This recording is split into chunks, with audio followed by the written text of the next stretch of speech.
Welcome to the ISO on the Gonzaga Nation Media Network. I'm your host, Dan Dickau. Today's special guest, as we go through the entire West Coast Conference, the newcomer on the block, head coach of the University of San Francisco, Chris Gerlufsen. Chris, thanks for joining. Appreciate the time.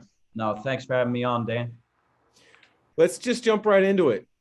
University of San Francisco, you guys had a fantastic season under Todd Golden. I'm sure there was a lot of talk about him being a young, hot coach on the block, and there may have been opportunities for you to follow him. There may have been other opportunities, but you've become the head coach of USF on a program on the rise. Tell us a little bit about kind of the circumstances leading into you taking the job and the expectations and excitement you have. Yeah, no, it's been certainly a whirlwind to this point, but I haven't even been here for a full year yet. And to think that I'm now in the position to be the head coach is crazy to me. Todd and I had conversations before I decided to join the staff last year, and we kind of joked about the possibility of this happening, and maybe we spoke it into existence. But we're fortunate enough to have a great year. Todd is one of the brightest guys that I've been around in terms of like thinking outside the box. Obviously, he's super analytical. We just had a phenomenal year, something that USF hasn't done in 24 years, having a chance to go to the NCAA tournament, and things just fell into place. He had an opportunity, obviously presented itself at Florida, and I was fortunate enough for the administration and the powers to be here at USF to trust me to lead the program going forward. Well, when any new coach takes over, they've got some things that kind of maybe speak to them that they want to implement in their program. But a lot of times, if they were involved, such as you were, there's also hallmarks that you want to carry on. I know Todd was very analytic driven. There was a lot of good actions on the offensive end of the floor as well. What are some of the things that you're going to kind of use as holdovers? And what are some of the changes that you're going to try to implement on both sides of the ball? Yeah, no, that's a great question. First, I guess I'll start from an offensive standpoint. I feel like I had a big thumbprint on what we did because I did run the offense here. And did so at the last two stops I was at. So from an offensive standpoint, I think you'll see a lot of the same stuff. There's a way that I believe in playing, and that won't change. Obviously, we'll tweak that depending on some of our personnel. But Todd, as we mentioned already, was super analytically driven. And I thought I was too before I got here. And then I got here and I realized that I really wasn't. And so from a learning standpoint this past year, my eyes got open to a lot of things in terms of how you view numbers and how you schedule, how you view who you play, how you sub. And those will be things that I will continue to do because I saw the value in it this year, and I think that was a big reason why we put ourselves in a position to be an at-large team, and so there's things that I've picked up from him that, again, will continue to be hallmarks. Todd ran most of the defense. I think we will continue to do a lot of the same things, but I think we'll tweak it in some ways too, and a lot of that, again, will be based on personnel. But our system, our style of play wasn't broke here. So I'd be stupid if I jumped into it and said we're just going to blow it up and change everything.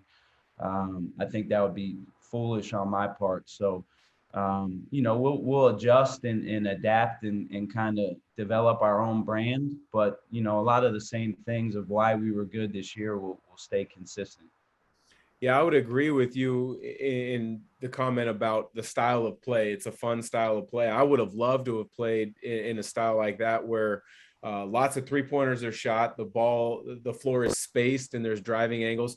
But you guys had two guards last year that you could really rely on, lean upon, creating opportunities for themselves or others. Jamari Bouye, hopefully he gets a legitimate shot at the NBA because I think he's kind of one of those hidden gems last year in college basketball. Khalil Shabazz, my understanding he's in the transfer portal. Maybe you can kind of share a little bit more if that's still where he's at or if he's done with his college eligibility. But when you look at that fun style, what are the key emphasis points that you guys really like to teach or focus on? Yeah, that's a great question. So I'll try to address all of it. So I firmly hope and pray that Jamari puts himself in a position to be drafted. I mean, he's had a couple workouts already this week. He's done really well with them. He was invited to the G League Combine in Chicago in a week and a half, which would be a great opportunity for him to showcase himself. And I agree with you. He was a hidden gem in college basketball. So we're hoping that things work out, and I'm confident they will. In regards to Khalil, he did enter the transfer portal to see what his options are. I am confident that he will be a Don next year if everything goes as planned. And again, I think he's somebody who can kind of move out of Jamari's shadow now and have a chance to be kind of the face of the program, going forward. But from a style of play component, this being a great guard and experience and success, you win with really good backcourt play, and so from a style of play component, how we kind of approach it, having people who can dribble, pass, and shoot and who have high IQs for the game is super important. I believe in teaching guys how to play and then giving you a lot of a lot of freedom to read and react. We always talk about taking what the defense gives you. And the beauty of offense is no matter what a defense does, there's a way to attack it and make a read. So I'm big on teaching you how to play, not necessarily teaching you plays. And I think our guys you saw this year, Khalil and Jamari especially, had the freedom to really just be players, and they were a big reason why we got to where we got to. Yeah, it was fun to watch. Lots of space on the floor, lots of pick and roll actions, lots of I believe you guys this season ago called it came together actions, where it's read and react. The defense adjusts one way, you back cut, or maybe you curl cut and open up space for another teammate. It's really fun. So best of luck in getting Shabazz back on your roster. But when you look at him in the transfer portal and you look at all those other names in the transfer portal, that has to be priority number one for head coaches right now in college basketball, is sifting through that. How much time, effort, energy, and maybe stress does the transfer portal put on you guys right now? Yeah, no, I mean, it's a daily grind. That's the first thing I look at in the morning when I get up is the portal, and it's the last thing I look at, before I go to bed. And unfortunately or fortunately, depending on how you look at it, it's kind of the world we're living in right now. So the people who adjust and really, as you said, sift through the hundreds of names that are in there and figure out guys who, fit what you're about, fit your system, fit your style of play, but are also going to fit as from a character standpoint. That's the fun part of it. It's building your team, it's putting the pieces together, and our whole staff, it's a collective effort, on a daily basis. And we're again, we've signed 2 guys out of the transfer portal already. And I anticipate us adding a couple more here, hopefully a couple here in the next couple of days. How much more appeal do you think USF has now that you guys had such a spectacular season? You made it to the NCAA tournament. There was great progress under Kyle Smith, and then Todd had things going, and you guys got to the tournament a season ago. But have you seen an impact in interest from high school players that you're recruiting as well as guys in the portal? No, for sure. I mean, it's a great way to get in the door, to be able to say that we're coming off an at-large berth to the NCAA. It's also great to say, hey, did you see the performance that Jamari Bouye put on, on a national level, scoring 36 in an NCAA tournament game? When you're talking to guards in the transfer portal, you really just have to show them that, and their eyes get big because they see the freedom that Jamari played with, and how he operated, on a national stage. So yeah, it's a great selling point. But I think it's good for the entire league, right? I mean, I'm about making this league as good as it can be. And that's the exciting thing for me when you think about just from a bigger picture of, how good we can make the WCC from top to bottom. And having 3 teams be able to play in March this year, I think is a step in the right direction, and that's something that we should be striving for from a league standpoint on a yearly basis. Well, let's stay on the WCC for a minute because, yeah, there were 3 teams in the league last year. You guys had a legitimate shot to win that first round game against Murray State. I think the NCAA did you guys a disservice in putting those 2 teams together in the first round. But then GU made it to the Sweet 16, and St. Mary's had a great first round win against University of Indiana. But when you look at the WCC and you see the lack of offseason movement outside of Gonzaga players declaring for the draft, I think it's poised for another great year. What are your thoughts overall on the league, and maybe lack of player movement is the best way to describe it? Yeah, no, I mean, it's funny because before I came out to the West Coast and had a chance to work at San Diego, I really didn't understand how good the league was. I didn't understand how good the coaching was from top to bottom. And even since coming to San Diego, I feel like it's just gotten even better, from a coaching standpoint to a talent standpoint. I feel like it's a league that is really a hidden gem. And I'm excited for the league to get more showcased. I think you have some great young coaches. Obviously, Shante Liggins did an amazing job at Portland this past year. You have your veteran coaches, with Herb Sendek. Santa Clara probably would have been in an NCAA tournament conversation had they not had the COVID shutdown. Randy Bennett obviously is a juggernaut at St. Mary's, and then obviously Fewey at Gonzaga. That all speaks for itself.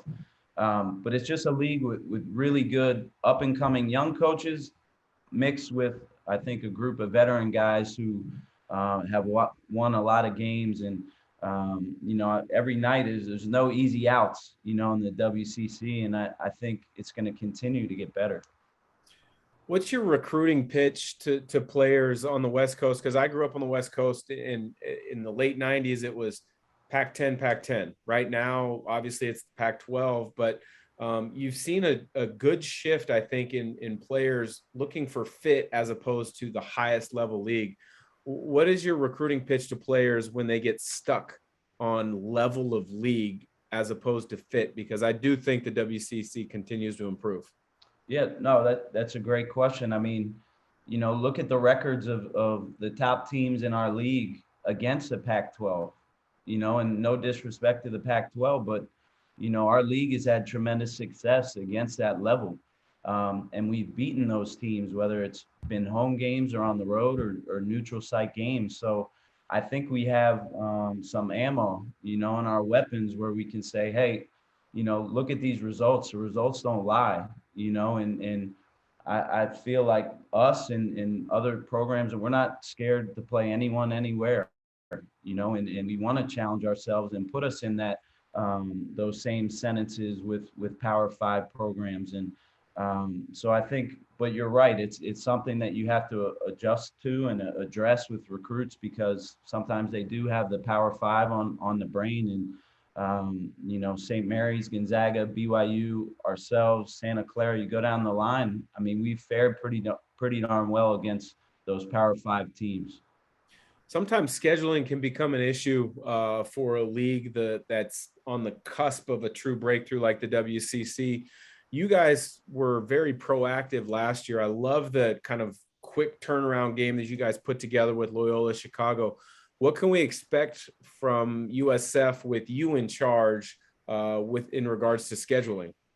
Yeah, I mean, that's probably one of the areas that I've learned the most about, over the last year, is how important the scheduling piece is to set yourself up for March, and I think a big reason why we were in that large berth team was because of the way that we scheduled.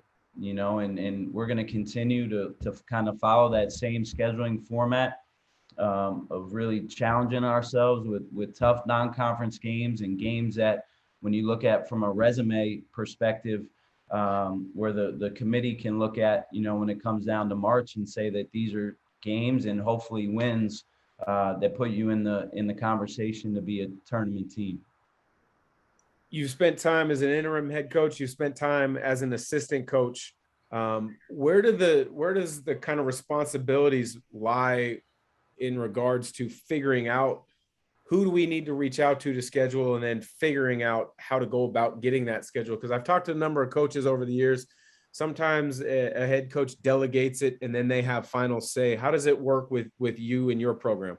Yeah, and that's kind of how it was last year with Todd. You know, he had Jonathan Sapphire, who was a huge piece to what we did, especially from an analytical standpoint. And we had another guy who was kind of learning from him, you know, while he was here. And that guy, fortunate enough for me, is still on staff, Kevin Olson. So he's kind of moved into the scheduling guru on our staff. And, you know, it's something that we talk about on a daily basis. Obviously, we'll have final say over what we do. But we're numbers driven, you know, and you know, we're going to look at all the numbers from a KenPom standpoint, from a Torvik standpoint, to make sure that, you know, we're looking at it with a clear lens. And again, the transfer portal throws a little bit of a wrench into it because it's kind of impossible to know exactly what rosters are going to look like, especially at this point. But we're trying to do our homework and be as diligent as we can in terms of examining rosters and where we think teams will be from a numbers standpoint heading into next year. Matt Norlander at CBS Sports had a great article in the last few days, and it was talking about scheduling, and there's a proposal out there, and I would imagine the WCC would be part of it in regards to helping programs and leagues that are not in the Power Five, figuring out ways to bolster their resume in mid-February. Did you get a chance to see that article, read that article? What are your thoughts about that bracket buster type idea? I did, and I actually love it, you know, and I think if you think about the end of the year this year with some teams that missed games because of COVID, there was talks of basically doing the same kind of deal. You know, I think BYU was looking for a game at the end of the year to try to bolster their resume. You know, and so some of that was, I think, very similar to what Matt was talking about in his article. But I think it would be a great way for, especially as you said, like mid-major programs to put themselves in a better light with the committee and have a chance to win some really meaningful games coming down the stretch of a season. So I loved it. I thought it was a great article. Yeah, I hope it comes to fruition because, you know, with the games that I cover as an analyst for college basketball, you kind of get to that February stretch and you're wanting that kind of unknown. You want to know a little bit more about those teams. And a lot of times it's your third, fourth, fifth place teams in some of those leagues that don't get the amount of coverage that the Power Five gets. And I think that would put a lot of those teams over the edge in regards to public perception, but also hopefully with the committee's eyes. No, I agree. Great way to, again, you know, have a chance to maybe showcase some WCC teams on a different scale, say against, I don't know, a Missouri Valley team or a Mountain West team. And I agree. Sometimes you're looking for those kind of marquee matchups where you can compare two teams as you come down the home stretch. And we saw a little bit of that, you know, having a chance to play Loyola Chicago. It wasn't at the end of the year. But when we played that game, we played it, you know, kind of knowing that we felt like we were both NCAA tournament teams, and great way to showcase our program and their program and kind of gauge where you're at too. And that's a game that, although we lost, I think it told us a lot about ourselves going forward. NIL is a huge topic right now. And I've always said from the start that I think college players, my personal opinion, college players should be paid, but I thought it was going to take 2 or 3 years to kind of flush the system out and figure out the correct way to do it. How does San Francisco stay relevant in regards to NIL? Because you live in a technology area that provides a lot of opportunities. I know you as a coach can't broker the deals, but you guys have to be aware of what's out there. Am I right? No, for sure. And Obviously when I came into the position of head coach, there's a million things that you need to do and a lot of boxes that you need to check. But, one of the things at the top of my list was becoming as educated as I could, on the NIL. And I agree with you. The schools that figure it out the fastest and have a plan in place, whether it's from a donor standpoint, alumni standpoint, those are the schools that are going to have the chance to really stay relevant, as you said.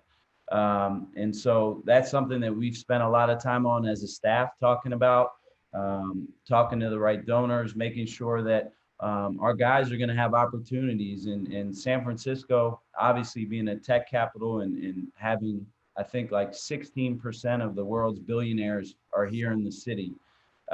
So there's a lot of resources here that other places don't have. So we've spent a lot of time on it. Obviously, coaches need to be hands off in terms, as you said, setting the deals up. But we are trying to educate ourselves and our kids, and I feel like this will be a place that we can stay competitive, and give ourselves the best opportunity to attract the right kind of players to continue to win games.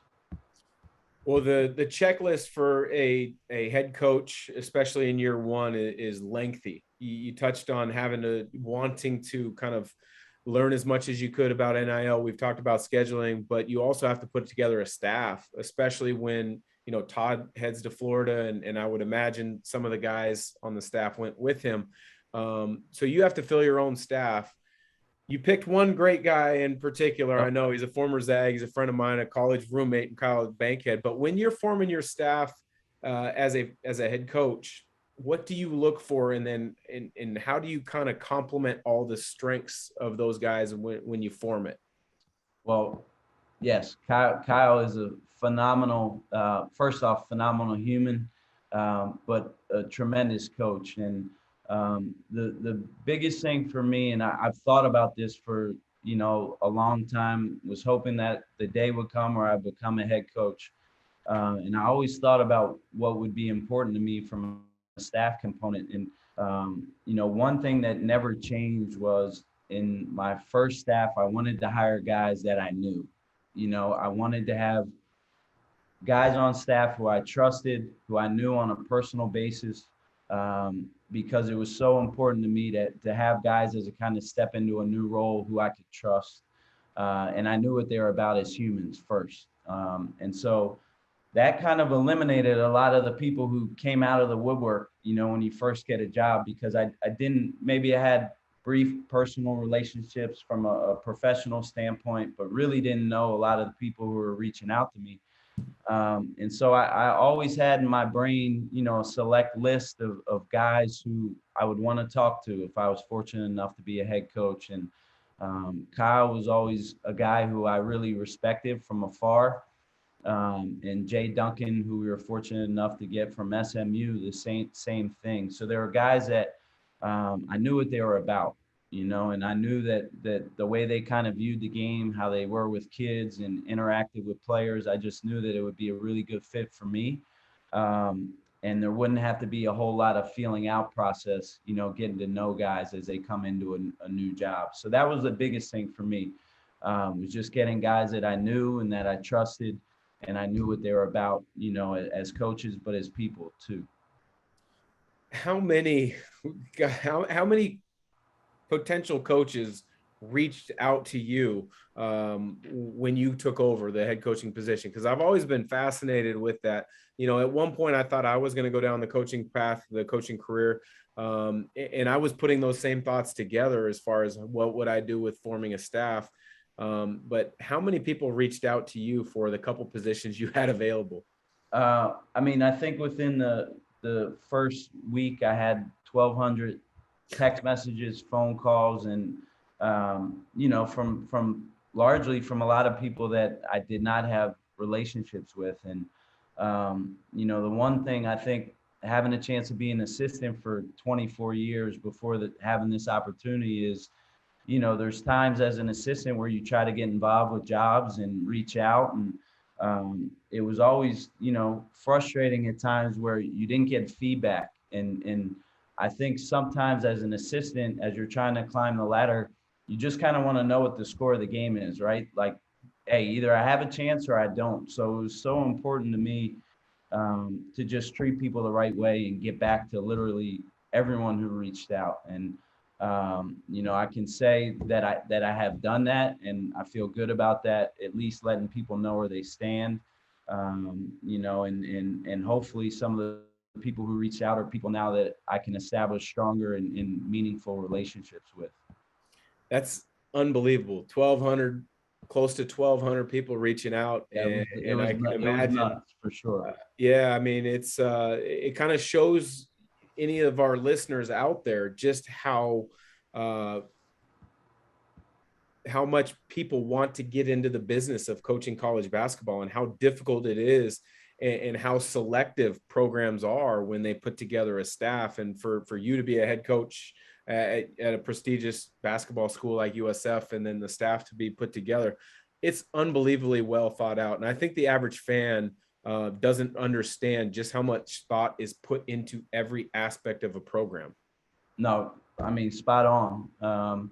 It's humbling actually to think about it, right? Because at one time I was that guy, like just itching to get in, and you just really all you wanted was an opportunity. And for me, it was never about making money or I just wanted to coach college basketball and have a chance to, help impact kids' lives. So I respect everyone who was kind of in those same position as I was at one point. Whatever I can do to kind of push the envelope forward and help some of the younger guys in the profession. And I'm always gonna try to do that. Well, Coach, we really appreciate your time. I wish you nothing but the best of luck on the hilltop at San Francisco. I love what you guys did last year. I look forward to seeing the progress in your first year and continuing to help the WCC become a premier basketball conference in the country. So thanks again for joining the ISO. No, I appreciate you having me on. All the respect for what you do. So thank you.